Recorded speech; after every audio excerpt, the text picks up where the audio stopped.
오늘 하나님 말씀 우리 함께 보도록 하겠습니다. 오늘 우리에게 주시는 하나님의 말씀은 빌레몬서 1장 8절부터 17절 말씀입니다. 제가 봉독해 드리겠습니다. 그러므로 그리스도 안에서 나는 그대가 마땅히 해야 할 일을 아주 담대하게 명령할 수도 있지만 우리 사이의 사랑 때문에 오히려 그대에게 간청을 하려고 합니다. 나 바울은 이렇게 나이를 많이 먹은 사람이요 이제는 그리스도를 전하는 일로 또한 갇힌 몸입니다. 내가 갇혀 있는 동안에 얻은 아들 오네시모를 두고 그대에게 간청합니다. 그가 전에는 그대에게 쓸모 없는 사람이었으나 이제는 그대와 나에게 쓸모 있는 사람이 되었습니다. 나는 그를 그대에게 돌려보냅니다. 그는 바로 내 마음입니다. 나는 그를 내 곁에 두고 내가 복음을 위하여 갇혀 있는 동안에 그대를 대신해서 나에게 시중 들게 하고 싶었으나 그대의 승낙이 없이는 아무것도 하고 싶지 않았습니다. 나는 그대가 선한 일을 마지 못해서 하지 않고 자진해서 하기를 원하기 때문입니다. 그가 잠시 동안 그대를 떠난 것은 아마 그대로 하여금 영원히 그를 데리고 있게 하려는 것이었는지도 모릅니다. 이제부터는 그는 종으로서가 아니라 종 이상으로 곧 사랑받는 형제로 그대의 곁에 있을 것입니다. 특히 그가 나에게 그러하다면 그대에게는 육신으로나 주님 안에서나 더욱 그러하지 않겠습니까? 그러므로 그대가 나를 동지로 생각하면 나를 맞이하듯이 그를 맞아주십시오. 아멘. 오늘 우리가 빌레몬서의 말씀을 함께 생각해 보겠는데요. 빌레몬서는 한 장으로 되어 있는 편지이죠. 바울이 빌레몬에게 개인적으로 보낸 편지입니다. 내용은 간단합니다. 바울이 도망친 노예인 오네시모를 선처해 달라고 그 오네시모의 주인인 빌레몬에게 요청하는 내용입니다. 이 편지에는 중요한 사람 세 사람이 등장합니다. 먼저는 바울이죠. 바울은 지금 로마의 감옥에 갇혀 있습니다. 바울이 갇혀 있는 그 감옥은 지금의 교도소와 같이 격리된 곳은 아니었습니다. 재판이 끝날 때까지 주거의 제한을 받는 그런 형태의 감옥이었습니다. 마음대로 나갈 수는 없지만 만나러 오는 사람들을 특별한 제한 없이 만날 수 있는 그런 종류의 감옥이었습니다.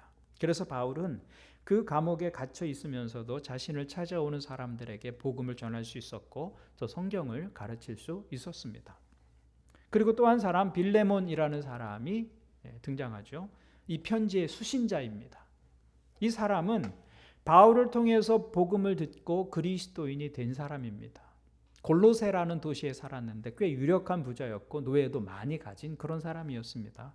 사도 바울이 그를 동역자라고 부르고 있고 그의 집에 그리스도인들이 함께 모이는 가정교회가 있었다는 것을 보면 빌레몬은 복음에 헌신된 삶을 살고 있었던 사람이었다 생각할 수 있습니다. 근데 그에게 오네시모라고 하는 노예가 있었습니다. 그런데 이 사람이 주인인 빌레몬에게 큰 손해를 끼친 것 같습니다. 구체적인 내용이 성경에 기록되어 있지는 않지만 오네시모는 그 주인에게 경제적으로 손해를 끼치고 그것 때문에 도망친 노예였습니다. 그래서 도망쳐서 어디까지 오게 되냐면 로마에까지 오게 됩니다. 그런데 로마에서 오네시모가 바울을 통해서 복음을 듣게 됩니다. 그리고 바울이 옥에 갇혀 있는 상황에서 바울의 곁에서 매우 유익한 사람으로 남아 있었습니다. 그는 바울에게 매우 쓸모가 있는 사람이 되었습니다. 그래서 바울은 오네시모를 자기 곁에 두고 싶어 했어요. 그런데 그가 빌레몬에게서 도망친 노예라는 사실을 알고는 그럴 수가 없었습니다. 그래서 오네시모를 빌레몬에게 돌려보내는 것이죠. 그런데 그냥 돌려보내지 않고 자기가 친히 쓴 편지 한 장을 그 손에 들려서 빌레몬에게 돌려보냅니다. 바로 그 편지가 우리가 읽은 빌레몬서입니다. 바울이 오네시모를 그 주인인 빌레몬에게 돌려보내는 결정은 오네시모 입장에서는 매우 위험한 결정입니다. 당시 로마법에 의하면 도망친 노예는 주인에게 죽임을 당해도 아무런 이의를 제기할 수가 없었습니다. 특히 오네시모는 주인에게 큰 손해를 끼치고 도망한 노예였습니다. 살아날 방법이 없는 그런 상황인 것이죠. 그런데 바울은 도망친 노예를 그 주인에게 돌려보내면서 이 사람을 법으로 처리하지 말고 믿음 안에서 잘 봐주라는 그런 개인적인 당부를 하고 있는 것이죠. 그 내용이 빌레몬서의 내용입니다. 그래서 이 편지의 가장 큰 주제는 노예를 위한 호소입니다. 한 노예를 위한 바울의 호소인 것이죠. 바울은 오네시모를 빌레몬에게 돌려보내면서 이렇게 기록하고 있습니다. 11절을 보니까 그가 전에는 그대에게 쓸모없는 사람이었으나 이제는 그대와 나에게 쓸모있는 사람이 되었습니다. 전에는 그가 쓸모없는 사람이었으나 예수 믿기 전에 오네시모는 형편없는 사람이었습니다. 주인에게 손해를 끼치고 도망친 노예에 불과했습니다. 그런데 바울은 이제 이 사람이 쓸모있는 사람이 되었다고 말합니다. 원래 오네시모라는 이름의 뜻은 쓸모있는 사람이라는 뜻입니다. 그러니까 이제 이 오네시모가 자기 이름에 걸맞는 사람이 된 것이죠. 바울은 그가 그리스도인이 되어서 쓸모있는 사람이 되었고 유익한 사람이 되었다고 자신 있게 말하고 있습니다. 이 말은 참 중요한 말입니다. 모든 그리스도인들이 그런 이야기를 들을 수 있어야 하는 것이죠. 그는 예수 믿는 사람입니다. 그래서 그는 믿을 만한 사람이고 유익한 사람입니다. 그것이 당연한 논리적 전개입니다. 그런데 이제는 그 당연한 말을 하기가 어려운 시대가 되었어요. 그리스도인이지만 믿을 수 없는 사람들이 얼마나 많은지 모릅니다. 그런데 초대교회는 이것이 당연한 일이었다는 것이죠. 그래서 빌레몬서는 아주 짧은 서신이지만 예수를 믿고 변화된다는 것이 무엇인지 그 복음의 핵심을 우리에게 분명하게 보여주고 있습니다. 예수를 믿는다는 것은 자신의 삶을 바꿀 수밖에 없는 복음의 요구 앞에서 살아가는 것을 의미합니다. 그래서 복음의 요구를 따라 살아가다 보면 삶이 바뀔 수밖에 없는 것입니다. 16절을 보십시오. 이제부터는 그는 종으로서가 아니라 종 이상으로 곧 사랑받는 형제로 그대 곁에 있을 것입니다. 특히 그가 나에게 그러하다면 그대에게는 육신으로나 주님 안에서나 더욱 그러하지 않겠습니까?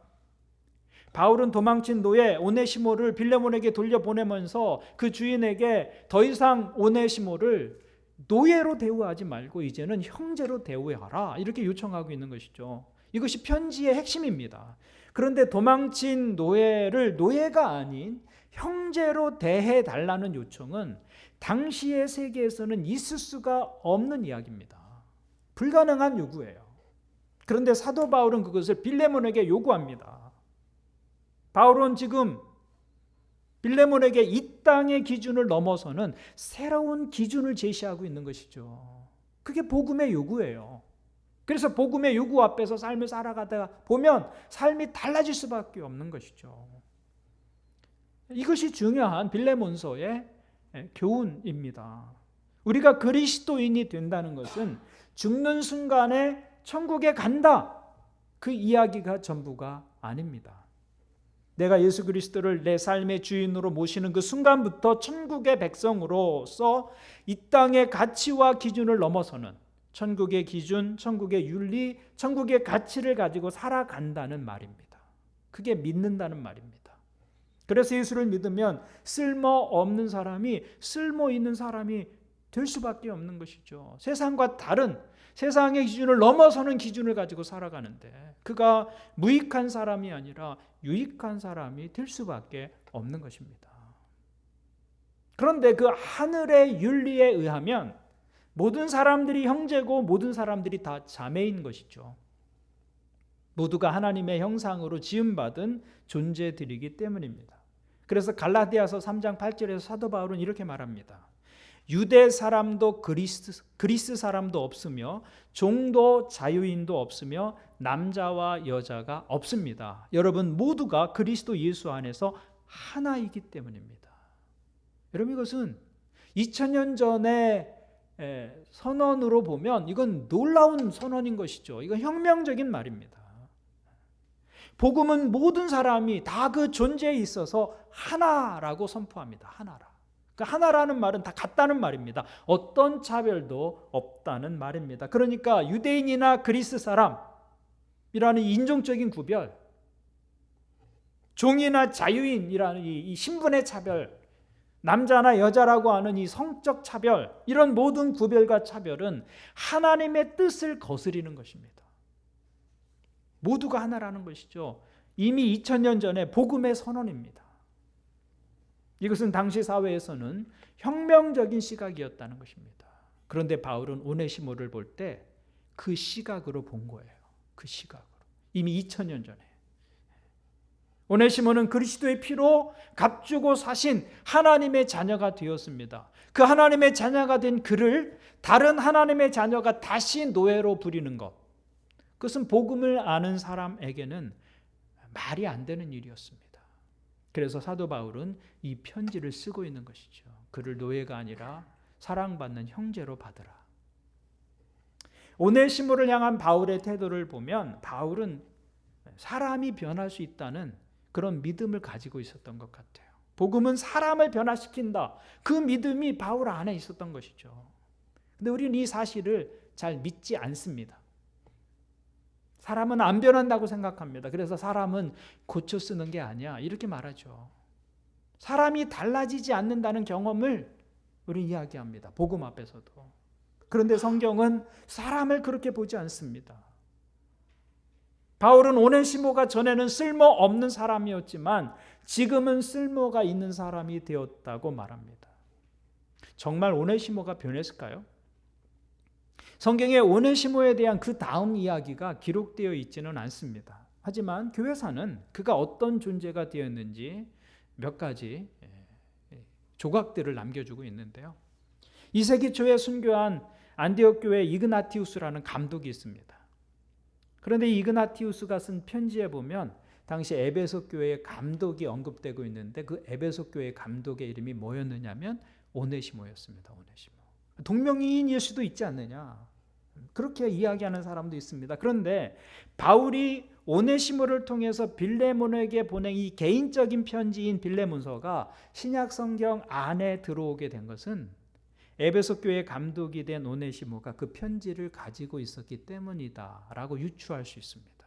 어떻게 개인에게 보낸 편지가 성경 안에 들어올 수 있었겠는가? 그것은 오네시모가 교회의 리더 자리에 있었고 에베소 교회 감독을 있었고 그가 그 서신을 가지고 있었기 때문에, 그래서 그 빌레몬서가 신약 성경 속에 들어올 수 있었다. 그것을 생각해 보면 그 오네시모가 바로 바울이 보낸 편지를 전달한 그 빌레몬의 노예였던 오네시모였다라고 생각할 수 있는 것이죠.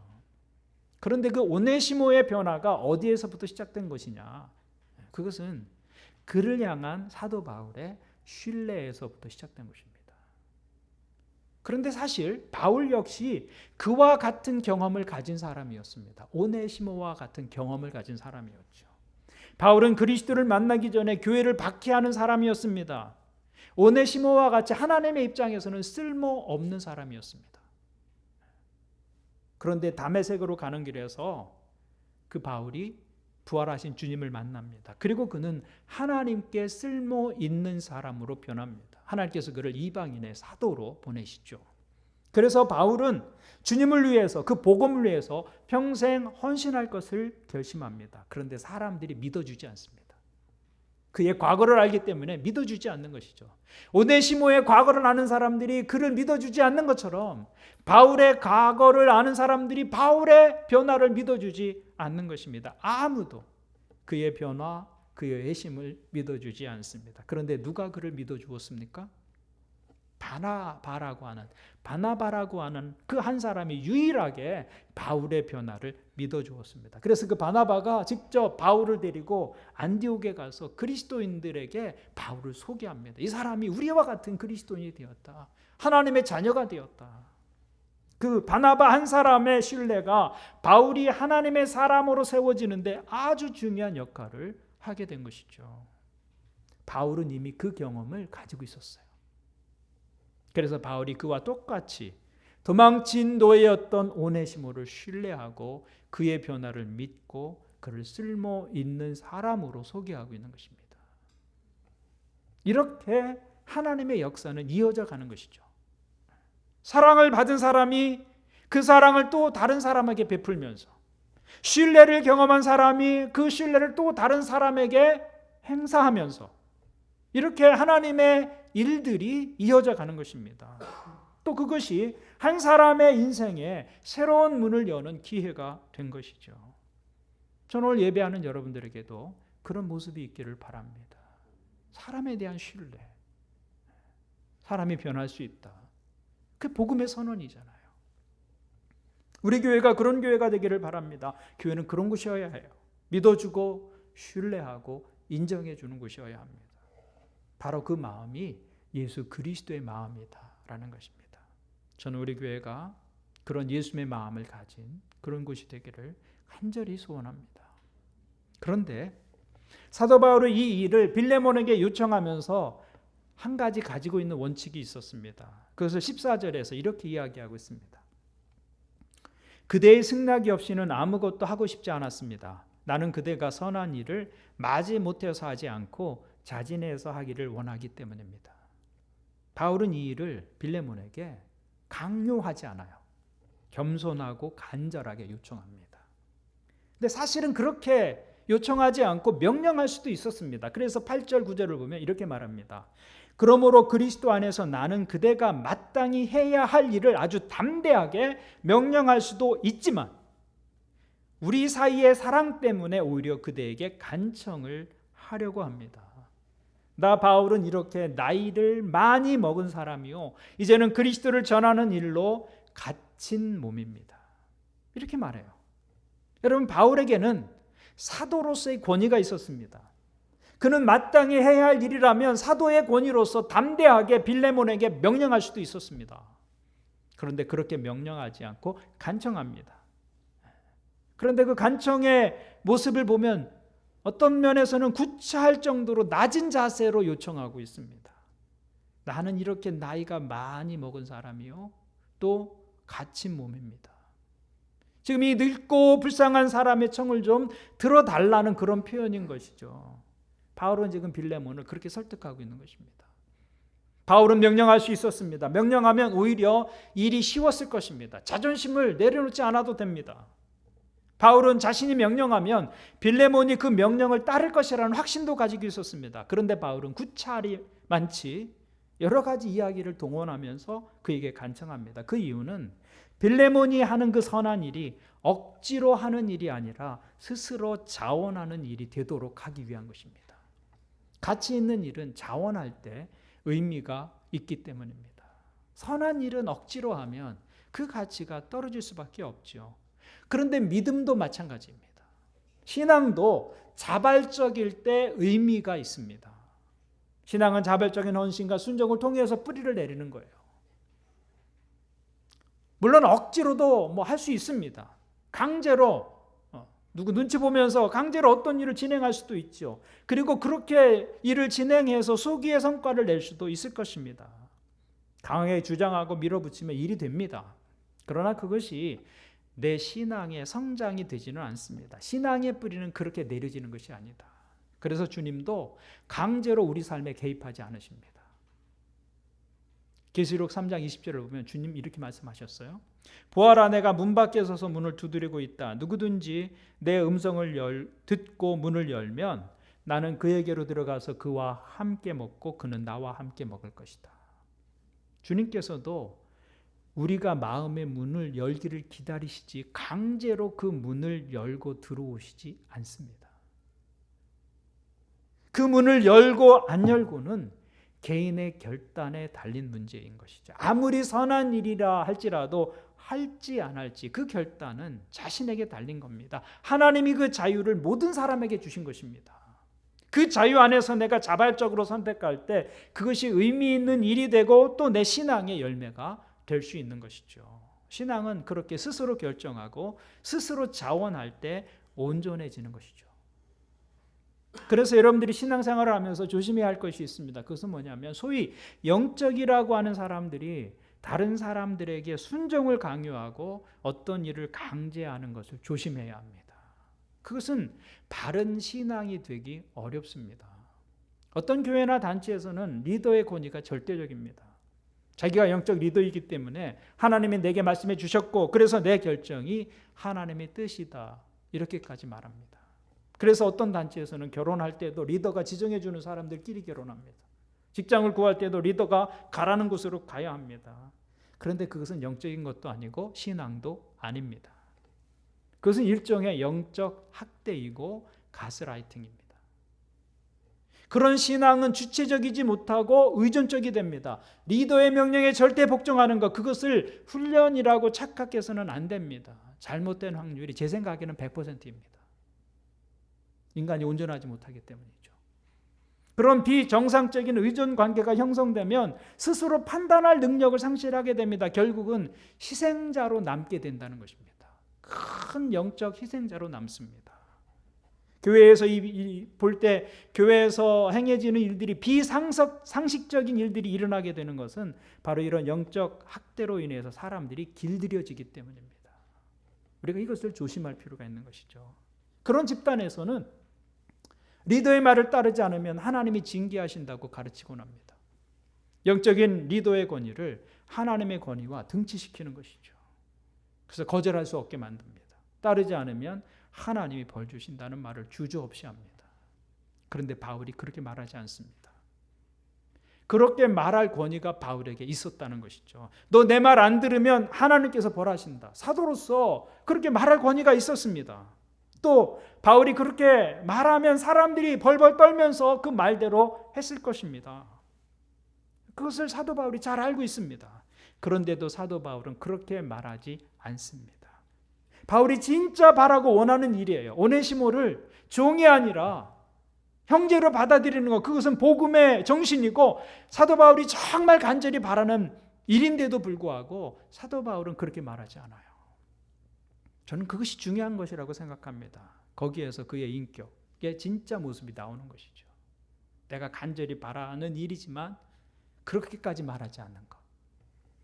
그래서 바울은 그렇게 말하는 대신에 이렇게 한자 한자 공을 들여서 구차하리만치 자신을 낮추고 편지를 쓰고 있는 것이죠. 그것이 바울의 인격이고 신앙에 대한 올바른 자세였다라는 것입니다.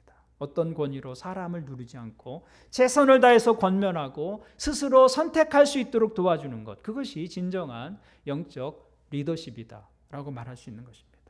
그렇게 신앙적인 선택을 하고 선한 일을 할 때 믿음의 뿌리가 내리는 것이죠. 그때 신앙이 자라는 것입니다. 그것이 진짜 신앙생활인 것이죠. 저는 여러분들이 신앙생활을 하면서 이런 부분을 잘 알고 또 지혜롭게 신앙생활을 하시는 분들이 되기를 주님의 이름으로 부탁을 드립니다. 바울은 겸손하게 자신의 요청을 빌레몬에게 전달합니다. 이제 공은 빌레몬에게 넘어왔습니다. 빌레몬에게 도망간 노예인 오네시모는 사실은 신앙의 숙제와 같은 존재입니다. 신앙의 숙제죠. 저걸 어떻게 하나. 당시의 법으로는 죽여도 아무런 문제가 되지 않는 죄지은 노예에 불과합니다. 그런데 사도 바울이 무엇을 권면하고 있습니까? 그를 용서할 뿐만 아니라 이제는 노예가 아니라 사랑받는 형제로 받으라. 이 권면은 엄청난 고민입니다. 그렇지 않겠어요? 자신에게 큰 손해를 끼치고 도망간 노예를 벌하지 않는 것도 상식 밖의 일인데 그를 형제로 받으라고 하니까 이거 제대로 된 사람이라면 받아들이기 어려운 고민이 되는 것이죠. 그런데 이런 고민은 우리가 예수 믿는 사람이라면 누구나 자기 삶에서 직면해야 하는 고민이라는 것입니다. 우리가 믿음 안에서 만나는 고민은 대부분 이런 것입니다. 우리가 세상의 원리로 살아가면 고민할 필요가 없어요. 세상의 원리로 보면 노예의 주인으로서 당연한 권리가 있습니다. 그를 벌할 수 있고 심지어 죽일 수도 있습니다. 그런데 신앙은 그렇게 하지 말라고 요구하고 있는 것이죠. 내가 당연히 할 수 있는 일을 성경은 하지 말라고 요구합니다. 이런 딜레마는 진지하게 믿음을 따라 살려고 하는 사람이라면 누구나 만나게 되는 갈등이다라는 것입니다. 그래서 빌레몬이 당한 이 문제는 특별한 그리스도인이 만나는 문제가 아니라 모든 그리스도인들이 자기 삶의 자리에서 만날 수밖에 없는 문제다라는 것입니다. 사실 우리가 세상이 하는 대로 결정하고 세상이 하는 대로 선택하며 살아간다면 고민할 일이 별로 없을 것입니다. 세상이 하는 대로 경제활동을 하고 세상이 하는 대로 자녀를 기르고 세상이 하는 대로 성공을 추구하고 세상이 하는 대로 삶의 욕구를 충족시켜 나가는 일에 우리가 세상과 다를 바 없이 살아간다면 크게 고민할 일이 없을 것입니다. 그런데 믿음으로 살겠다고 결심하는 순간 우리는 삶의 중요한 결정에서 세상을 따를 것인가 주님의 요구를 따를 것인가 그 요구 앞에 서게 되는 것이죠. 이 결정은 쉬운 결정이 아닙니다. 그런데 믿음은 이 힘든 싸움을 하기로 결심하는 겁니다. 여러분, 믿음은 주일날 예배드리겠다는 결심이 아니에요. 그런 결심도 있는 것이지만 결국은 어떤 결심이에요? 이 힘든 싸움, 어떤 선택을 할 때, 어떤 결정을 할 때 세상의 원리를 따를 것인가 하나님의 요구를 따를 것인가 이 힘든 싸움을 하기로 결심하는 것입니다. 믿음은 이런 어려운 결정을 내리면서 살겠다고 선택하는 것이죠. 우리가 그렇게 선택하고 결정해야 하는 이유가 무엇입니까? 사도 바울은 6절에서 이렇게 말씀하고 있습니다. 그대의 믿음의 사귐이 더욱 깊어져서 우리 안에 있는 모든 선한 일을 그대가 깨달아 그리스도께 이르게 되기를 나는 기도합니다. 이런 결정과 선택을 통해서 우리는 누구에게까지 이르게 된다고 말하고 있어요? 그리스도에게까지 이르게 된다. 내 삶의 숙제와 같은 사람들, 내가 용서하기 힘든 그 사람들을 용서하고 내가 받아들이기 어려운 그 사람을 형제로 받아들이는 그런 일들, 세상의 기준, 세상의 원리를 넘어서는 삶을 선택할 때 그런 일들을 통해서 우리가 누구에게까지 자라게 되는 거냐? 그리스도에게까지 자라게 되는 것이다. 이렇게 말하고 있는 것이죠. 이것은 세상의 윤리를 넘어서는 새로운 차원의 윤리입니다. 우리의 믿음이 그런 삶을 요구하고 있는 것이죠. 우리가 그 기준을 따라 살려고 애를 쓸 때 우리 마음이 그리스도의 마음을 담게 되는 것입니다. 복음 안에 있는 사람들이 왜 이런 삶을 살아야 하느냐? 우리가 그런 사랑을 받았기 때문입니다.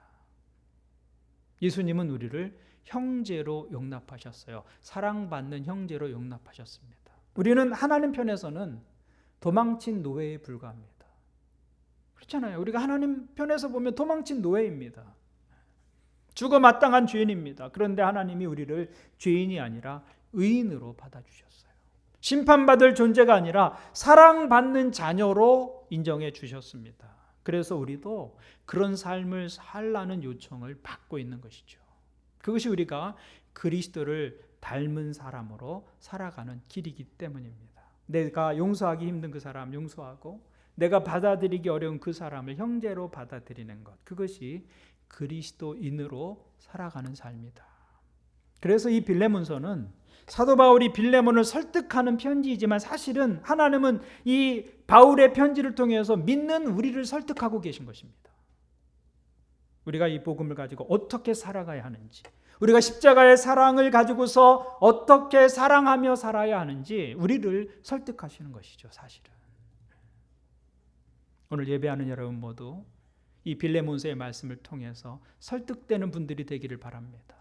그래서 하나님이 원하시는 모습으로 살아가는 믿음의 사람들이 되시기를 주님의 이름으로 축원을 드립니다. 아멘.